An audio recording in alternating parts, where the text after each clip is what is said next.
બનાસકાંઠામાં Ponzi scheme મામલે વધુ એક ફરિયાદ નોંધાઈ છે. એપી ગ્રુપના સંચાલક અનિલ પરમાર વિરુદ્ધ ગુનો નોંધાયો છે. ખેડ બ્રહ્માના રોકાણકારોના રોકાણ મેળવી છેતરપિંડી આચર્યાની ફરિયાદ છે. લાખો રૂપિયાના રોકાણ મેળવી એપી કન્સલ્ટન્સીની ઓફિસ બંધ કરી દીધી. ખેડ બ્રહ્માના રોકાણકારોના 52.24 લાખ રૂપિયાની છેતરપિંડી ક્રિપ્ટો બિટકોઇનના બહાને ઊંચા વળતર આપવાની લાલચ આપી હતી. ઊંચા વળતરની લાલચ બતાવી રોકાણકારોને પોતાની જાળમાં ફસાવ્યા હતા. ખેડ બ્રહ્મા પોલીસે જીપીઆઈડી એક્ટ હેઠળ ગુનો નોંધી તપાસ હાથ ધરી છે. અગાઉ પણ હિંમતનગરમાં એપી ગ્રુપના સંચાલકો સામે ગુનો નોંધાયો હતો. બીઝેડ ગ્રુપ સહિત અનેક લેભાગુ પોન્ઝી સ્કીમનો કૌભાંડ સામે આવ્યા છે. ત્રીજા દિવસે ભક્તોનો મહાસાગર ઘૂઘવાયો, સાધુઓએ જમાવ્યું આકર્ષણ. જૂનાગઢના ગિરનારની પવિત્ર તળેટીમાં આયોજિત મહાશિવરાત્રિના મિની કુંભ મેળાના 3 દિવસમાં લાખો લોકો ઉમટી પડ્યા છે. ભવનાથના આંગણે ભક્તિનું એવું પૂર ઉમટ્યું છે કે રસ્તાઓ પર પગ મૂકવાની પણ જગ્યા નથી. હર હર મહાદેવ અને જય ગિરનારીના ગુંજતા નાદ સાથે શ્રદ્ધાળુઓ ડગલે ને ડગલે શિવમય બની રહ્યા છે. ભવનાથમાં જાણે કૈલાસ ઉતર્યું હોય તેવો ભક્તિભાવ સર્જાયો છે. ગિરનારની સીડીઓ અને ભવનાથની ગલીઓમાં અત્યારે માત્ર ભજન, ભોજન અને ભક્તિનો ત્રિવેણી સંગમ રચાયો છે, જે મહાશિવરાત્રિની રાત્રે નીકળનારી ભવ્ય રવેડી સાથે ચરમસીમાએ પહોંચશે. ત્યારે ભવનાથ મંદિરના ગર્ભગૃહને બિલીપત્રથી વિશેષ શણગારાયો છે. બીજી તરફ શિવરાત્રિના મેળાનો મુખ્ય સ્તંભ કહેવાતા જટાધારી નાગા સાધુઓએ પણ ધૂણી તખાવી છે અને ચિલમની છોડો વચ્ચે અલખનો આરાધ શરૂ કર્યો છે. ભસ્મ અને રુદ્રાક્ષ ધારણ કરેલા સાધુઓના દર્શન કરવા માટે લોકો લાંબી કતારો લગાવી રહ્યા છે. ભાવિકોને આ સાધુઓમાં સાક્ષાત શિવના રૂપની અનુભૂતિ થઈ રહી છે. દિલ્હીમાં કેપ્સિકમ મરચાના પાકમાં રોગના એટેકથી ઉત્પાદન ઘટ્યું. અરવલ્લી જિલ્લામાં ચાલુ રવિ સિઝનમાં ખેડૂતોએ 2 લાખ હેક્ટરથી વધુ જમીનમાં વાવેતર કર્યું, જેમાં મોટા પાયે ખેડૂતો બાગાયતી ખેતી તરફ વળ્યા છે અને કેપ્સિકમ મરચાનું વાવેતર કર્યું છે. શામળાજી તાલુકાનો ગડાદર કંપાબ વિસ્તારમાં રાજ્યમાં બીજા નંબરે કેપ્સિકમ મરચાનું વ્યાપક વાવેતર થયું છે. ત્યારે ખેડૂતોને આશા હતી કે સારું ઉત્પાદન મળશે અને સારી કમાણી થશે, પરંતુ કુદરત જાણે રૂઠી હોય તેમ સતત બદલાતા વાતાવરણ અને વહેલી ગરમીની શરૂઆતને કારણે પાકને માઠી અસર પહોંચી છે. પાકમાં રોગ આવી જતા ગત વર્ષની સરખામણીએ આ વર્ષે ઉત્પાદનમાં 60%થી વધુનો ઘટાડો નોંધાયો છે. ભાવ સારા છે, પણ થ્રિપ્સ રોગ બહુ આવી ગયો છે, એટલે લેવાલી ઘટી ગઈ છે. 700 મણ ઉતારો આવવો જોઈએ, તેની જગ્યાએ 300 થી 400 મણ જ રહેવાનું અનુમાન છે. મરચાનો વિકાસ રૂંધાઈ ગઈ રહ્યો છે. બીજી તરફ નવાઈની વાત તો એ છે કે ગત વર્ષે ખેડૂતોને 1 કિલો મરચાના માત્ર 5 રૂપિયા મળ્યા હતા, ત્યારે ઉત્પાદન મબલખ હતું. આ વર્ષે ભાવ 5 ગણા વધીને 25 રૂપિયા થયા છે, પરંતુ ખેડૂતો પાસે વેચવા માટે મરચા જ નથી. જામનગર બાદ દ્વારકા પંથકમાં પણ જીરું પકવતા ખેડૂતોને જીવ બાળવાનો વારો આવ્યો. દેવભૂમિ દ્વારકાના ખંભાળિયા પંથકની ખેડૂતોને રાતા પાણીએ રોવાનો વારો આવ્યો છે. ખરાબ હવામાનને કારણે જીરાના પાકમાં સુકારો નામનો રોગ ફાટી નીકળતા ખેડૂતોની હાલત કફોડી બની. દિવસે તડકો, રાત્રે ઠંડી અને વહેલી સવારે ધુમ્મસભર્યા વાતાવરણની સાથે કમોસમી વરસાદને કારણે પાકને વ્યાપક નુકસાન થયું. મબલખ ઉત્પાદનની આશાએ બેઠેલા ખેડૂતોનો તૈયાર પાક બગડવા લાગતા હવે રાતા પાણીએ રોવાનો વારો આવ્યો. આ વર્ષે ખેતી ખર્ચમાં થયેલા વધારા સામે ઉત્પાદનમાં ધરખમ ઘટાડાની ભીતિ સેવાઈ રહી છે. ખેડૂતોનું કહેવું છે કે સામાન્ય રીતે વીઘા દીઠ 10 મણ થતું જીરુંનું ઉત્પાદન આ વખતે ઘટીને માત્ર 2 થી 3 મણ રહે તેવી શક્યતા છે. વીઘે 8 થી 10 હજારનો ખર્ચ કર્યા બાદ પણ પાક નિષ્ફળ જતા ખેડૂતોને કરેલો ખર્ચ પણ માથે પડે તેમ છે. આવા સમયે સરકાર પણ યોગ્ય સર્વે કરી ખેડૂતોને પૂરતું વળતર આપે તેવી માંગ ઉઠી છે. ઊંઝામાં મસાલા પાકની ખેતી કરતા ખેડૂતો થશે માલામાલ, તો ગૃહિણીઓનું બજેટ વિખેરાશે. રસોડાના મસાલા ભરવા ગૃહિણીઓને આ વખતે મોંઘા પડશે. મરચું, જીરું, હળદર, રાઈ સહિતના મસાલા ભરવામાં મધ્યમ વર્ગનું ખિસ્સું લાલચોળ થઈ જશે. આ વખતે મસાલાના ભાવ આસમાને પહોંચવાના છે, તો ખેડૂતો માલામાલ થઈ શકે તેમ છે. કેમ કે મસાલાનું હબ ગણાતા ઊંઝા માર્કેટયાર્ડમાં મસાલાની સિઝન તો શરૂ થઈ ગઈ છે, પરંતુ ચાલુ વર્ષે હવામાન અને વાવેતરના પરિબળોને કારણે જીરું, વરિયાળી અને ઇસબગુલના ઉત્પાદનમાં નોંધપાત્ર ઘટાડો નોંધાયો છે. જોકે ઉત્પાદન ઘટવાની સાથે બજારમાં માંગ સારી રહેતા ખેડૂતો માટે આ વર્ષ સુવર્ણ વર્ષ સાબિત થાય તેવા સંકેતો મળી રહ્યા છે. આ વર્ષે જીરુમાં 20% સુધીનો ઘટાડાની શક્યતા છે. ગત વર્ષની સરખામણીએ જીરુનો પાક 70 થી 80% જેટલો જ છે. પડોશી રાજ્ય રાજસ્થાનમાં પણ ઉત્પાદન 10% ઓછું અંદાજવામાં આવ્યું છે. ઉત્પાદનની અછતને પગલે શરૂઆતથી જ બજારમાં તેજી જોવા મળી રહી છે. હાલમાં જીરુના ભાવ પ્રતિ 20 કિલોના 4200 થી 4500ની સપાટીએ ચાલી રહ્યા છે. બીજી બાજુ વરિયાળીમાં ગત વર્ષે વરિયાળીનું ઉત્પાદન 25 થી 30 લાખ બોરી હતું, જે આ વર્ષે ઘટીને માત્ર 15 થી 20 લાખ બોરી થવાની શક્યતા છે. બજારમાં જૂની વરિયાળીના ભાવ 1500 રૂપિયાથી શરૂ થાય છે, પરંતુ નવી વરિયાળીની ગુણવત્તા અને માંગને કારણે તેના ભાવ 7000 થી 8000 સુધી બોલાઈ રહ્યા છે, જે ખેડૂતો માટે મોટી રાહત સમાન છે. આવી જ રીતે ઇસબગુલના ભાવ પણ 3000 થી 3500 રૂપિયા સુધી પહોંચી જતા ખેડૂતોએ ખુશીનો કોઈ પાર નથી રહ્યો. કડીમાં માલગુરુ મંદિર પાસે કચરાના ઢગલામાં આગથી મચી અફરાતફરી. મહેસાણા જિલ્લાના કડી શહેરમાં આવેલા જાસલપુર રોડ પર ભીષણ આગ લાગી હતી. માલગુરુ મહારાજના મંદિરની બરાબર સામે આવેલા ખુલ્લા પ્લોટમાં કચરાના ઢગલા અને જાડી ઝાંખરામાં અચાનક આગ ભભૂકી ઉઠતા દોડધામ મચી ગઈ. ઝડપથી ફૂંકાતા પવનને કારણે આગે વિકરાળ સ્વરૂપ ધારણ કરતા દૂર દૂર સુધી ધુમાડાના ગોટે ગોટા જોવા મળ્યા. ઝાડીઓમાં લાગેલી આગ જોતજોતામાં પ્રસરી ગઈ, જેમાં આસપાસના લીલા ઘટાદાર વૃક્ષો પણ તેની ઝપેટમાં આવી ગયા. આ ઉપરાંત ત્યાં આવેલી એક કેબિન પણ આગમાં ખાખ થઈ ગઈ.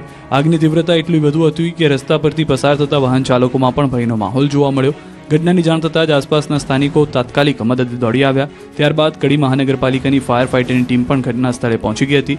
સ્થાનિકો અને ફાયર વિભાગની ટીમે સંયુક્ત રીતે પાણીનો મારો ચલાવી ભારે જહેમત બાદ આગ પર કાબૂ મેળવ્યો. કચરાના ઢગલામાં આગ કયા કારણોસર લાગી તે હજુ સુધી જાણી શકાયું નથી.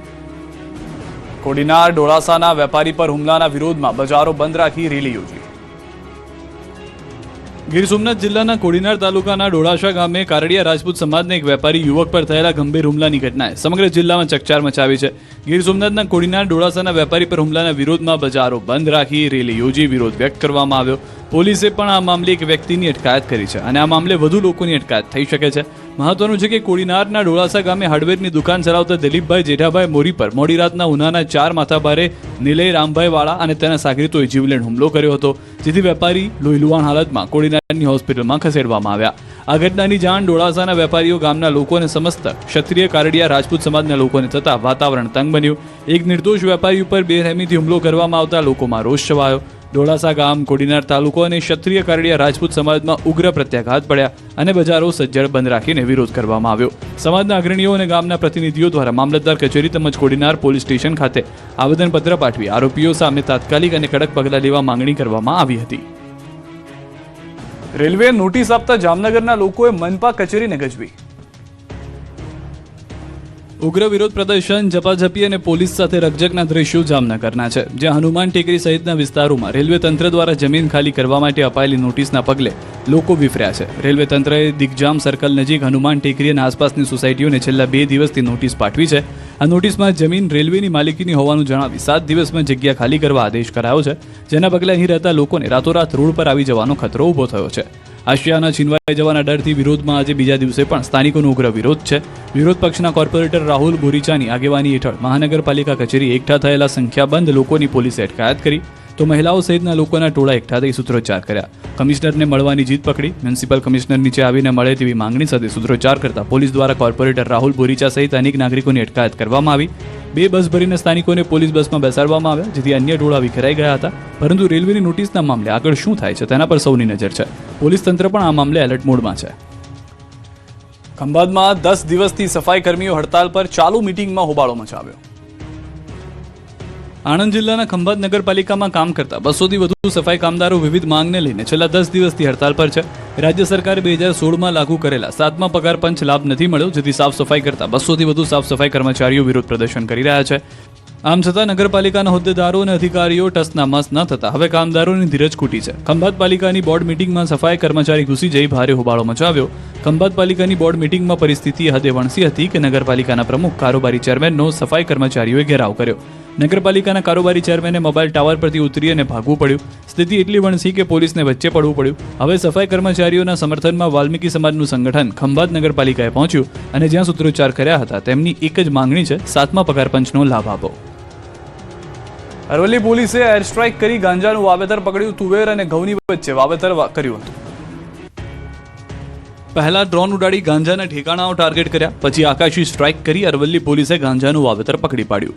અરવલ્લી જિલ્લાના મેઘરજ તાલુકામાંથી એસઓજીએ સરકારી જમીનમાં ઉગાડેલા ગાંજાના છોડ પકડી પાડ્યા. પોલીસ સહિત અન્ય લોકોને જાણ સુદ્ધા ન થાય એ માટે આરોપીઓએ ગાંજાના છોડ ઘઉં અને તુવેરની આડમાં ઉગાડવામાં આવ્યા. પરંતુ પોલીસે મેઘરજના લાલપુર કુણોલની સરકારી જમીનમાંથી ગાંજાનું વાવેતર શોધી કાઢ્યું. ગાંજાના 83 છોડ સાથે 8 કિલો 730 ગ્રામ ગાંજો પકડી પાડ્યો.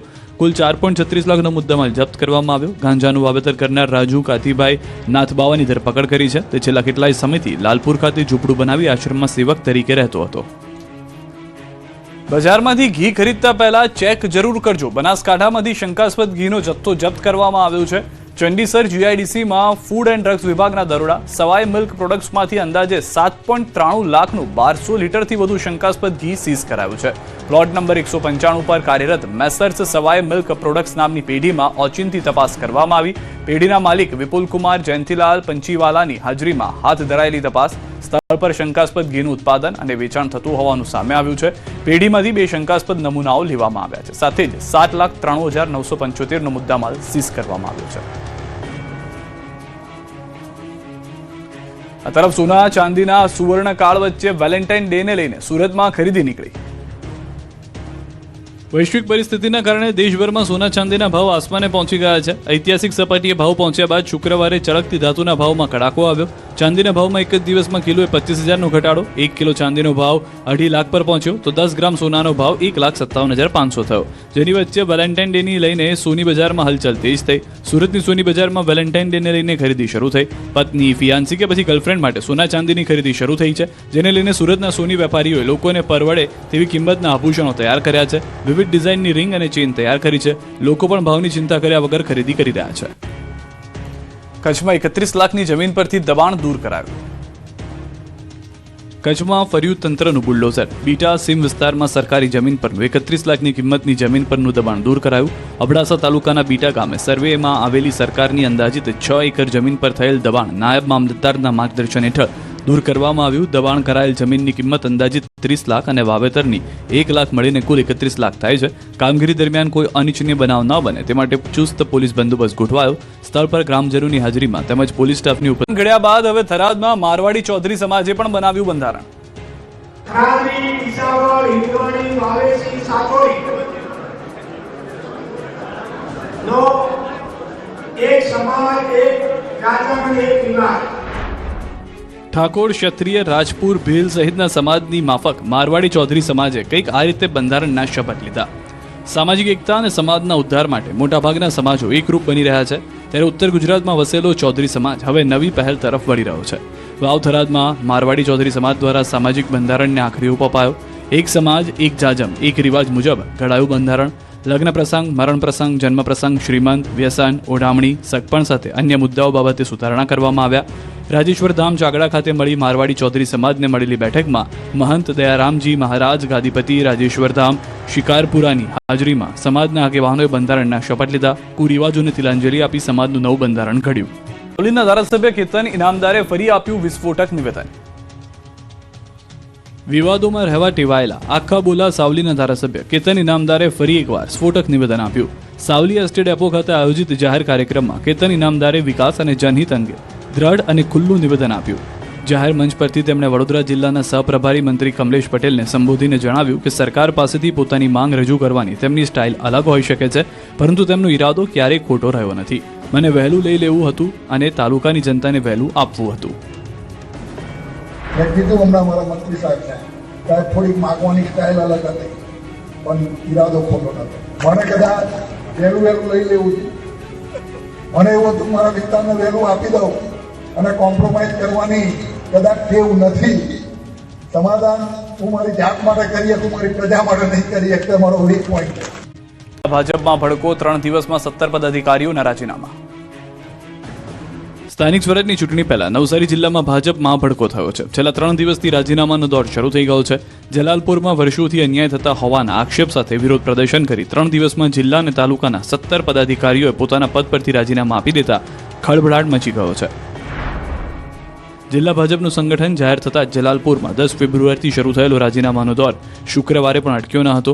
પહેલા 10 ફેબ્રુઆરીએ જિલ્લા ભાજપમાં ઉપપ્રમુખ તરીકે નિયુક્તિ પામેલા અશોક પટેલ, બક્ષીપંચ મોરચાના મહામંત્રી વિજય પટેલ, કિસાન મોરચાના મહામંત્રી પ્રકાશ પટેલ અને જિલ્લા સંગઠનના મંત્રી ચેતના પટેલે પોતાના પદ પરથી રાજીનામા ધર્યા હતા.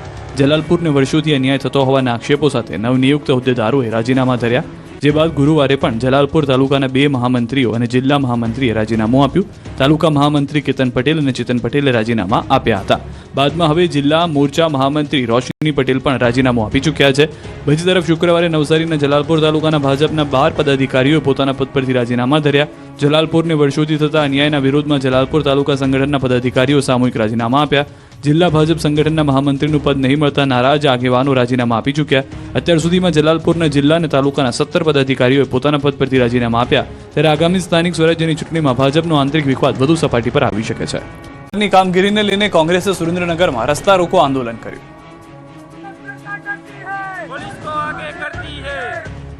એસઆઈઆર અંતર્ગત ફોર્મ નંબર 7 ભરી અનેક મતદારોના નામ રદ કરી દેવાયાના આક્ષેપો સાથે કોંગ્રેસ વિરોધ પ્રદર્શન કરી રહ્યું છે. ત્યારે સુરેન્દ્રનગરમાં પણ અનેક મતદારોના નામ રદ કરી દેવાયાના આક્ષેપો સાથે કોંગ્રેસ રોડ પર ઉતરી આવ્યું છે. ગેરરીતિ મુદ્દે અલગ અલગ હાઈવે પર ચક્કાજામ કર્યો. માલવણ અમદાવાદ હાઈવે, દસાડા બહુચરાજી હાઈવે અને જૈનાબાદ હાઈવે પર ચક્કાજામ કરી વિરોધ કરવામાં આવ્યો. વાહનોના ટાયરો તેમજ જાડી ઝાંખરા સળગાવી ઉગ્ર વિરોધ કરવામાં આવ્યો.